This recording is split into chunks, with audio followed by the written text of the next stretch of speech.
The Berlin Senate administration has made it clear that Ukrainian flags were generally permitted in public on commemoration days in Berlin on Sunday and Monday. The restriction issued by the police would only refer to 15 selected memorial sites in the capital, where these rules should enable a dignified, peaceful commemoration, as the Senate Department for the Interior announced on Saturday. No flags or military symbols are allowed at these memorial sites, the Senate administration said. The ban also applies to the Russian flag. Veterans of the Second World War and ambassadors and their delegations are exempt from this. And then they did exist, the ugly pictures. Berlin police officers secured a huge Ukrainian flag that compatriots had unfurled in front of the Soviet memorial. A few meters away, the Ukrainian ambassador Andriy Melnik was laying a wreath. The diplomat stayed at the memorial for more than an hour. He was greeted by around 100 pro-Russian demonstrators on the Straße des 17. Juni, that's the street name, with shouts of Nazi and Melnik out. The 25-meter flag was in violation of the ban on displaying flags and military symbols at 15 memorial sites in effect on Sunday and Monday. The only exceptions were ambassadors and their delegations, according to the general decree issued by the police. The Presidium justified the mission via Twitter by saying that peaceful, dignified commemoration should be the priority. As a senior police officer reported, Melnik declared most of the people at the memorial to be his delegation.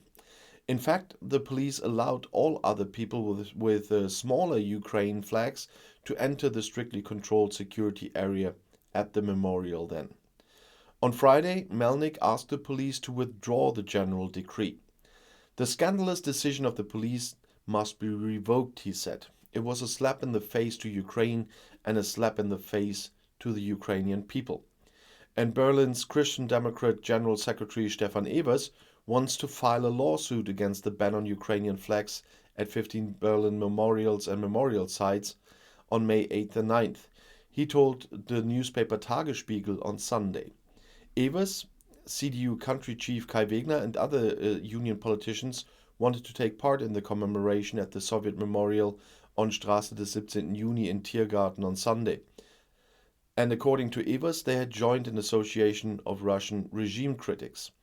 The police refused to allow them to carry Ukrainian flags, Evers said.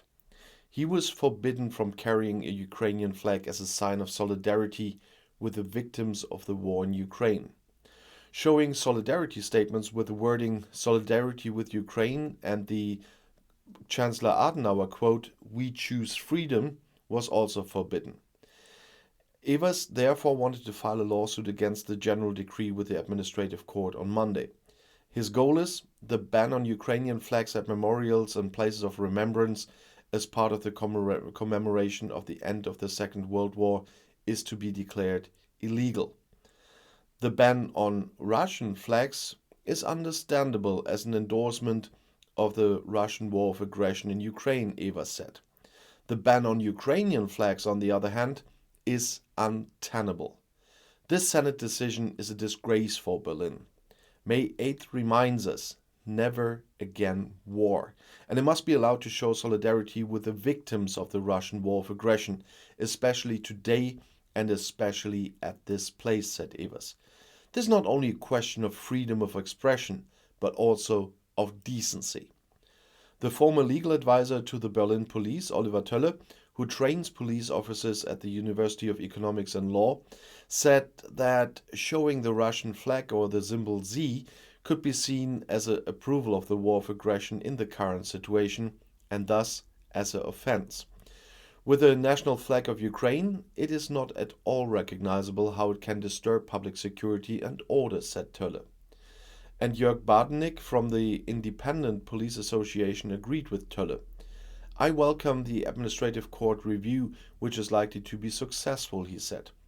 The ban on Ukrainian flags may have been a political decision and not a police one. Such Squire-style behavior on the backs of emergency services must come to an end. The Senate administration had categorically rejected a withdrawal of the general decree on Saturday. This put the police leader of the operation, Stefan Katte, in a difficult position.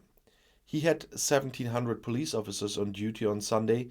They secured around 30 rallies and demonstrations at which Nazi Germany surrendered to the forces of the Western Allies and the Red Army in 1945 was commemorated.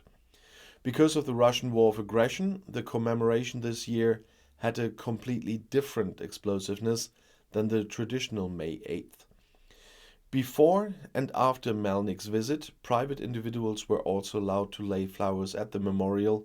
They were accompanied by police officers.